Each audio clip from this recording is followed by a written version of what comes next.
Apa sebenarnya hakikat bahagia itu?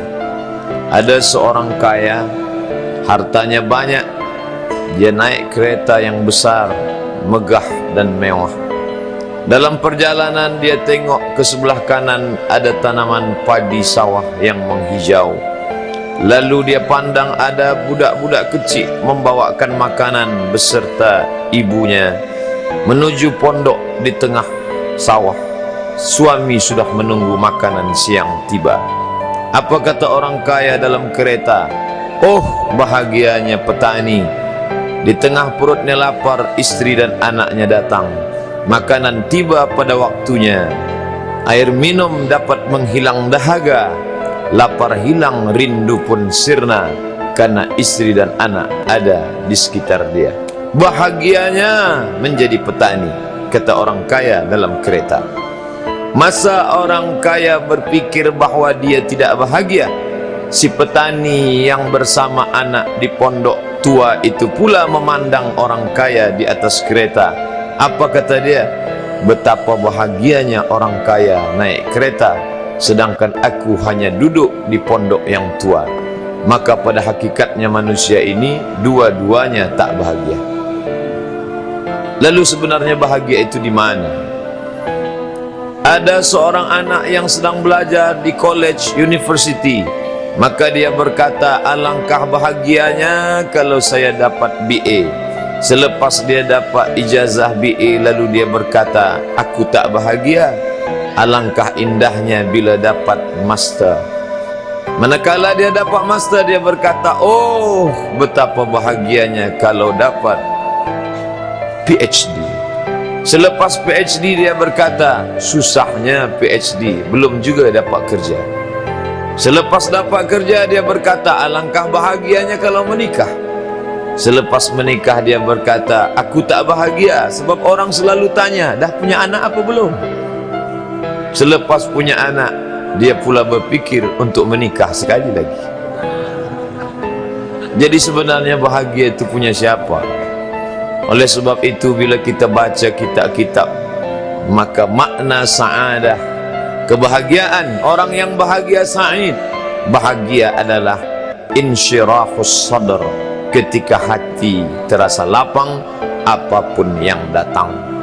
Kalaulah pelajar yang mendapatkan BA itu hatinya lapang, tentu dia bahagia.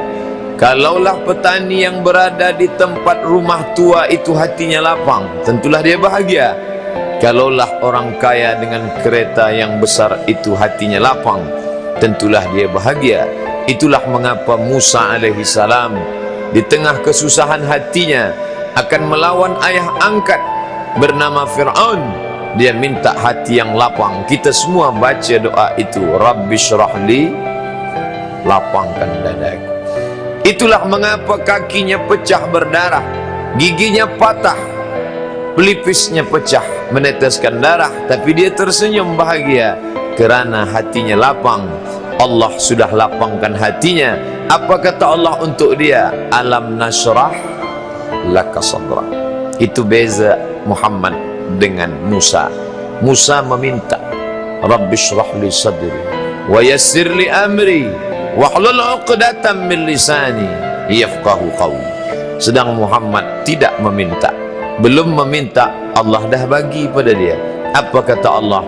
Alam nashrah laka sadrak wa wada'na anka wizrak alladhi anqadha dhahrak wa rafa'na laka dhikrak. Bila kau dalam keadaan susah, dua kali Allah ulang, fa inna ma'al usri yusra, inna ma'al usri yusra. Hati lapang itulah yang membuat Haji Abdul Malik Karim Amrullah Buya Hamka tersenyum di dalam penjara. Penanya berjalan perlahan tapi pasti, maka keluarlah tafsir Al-Azhar. Hati yang lapang itu juga membuat Said Qutb tersenyum menghadapi tiang gantungan, walaupun dipenjara oleh Gamal Abdul Nasir, tapi sebelum kematiannya sempat pula menulis tafsir Fi Zilalil Quran, di bawah naungan bayang-bayang Al-Quran. Apa kata Said Qutb dalam muqaddimahnya? Al-hayatu fi zilalil Quran ni'mah hidup di bawah naungan bayang-bayang Al-Quran itu nikmat.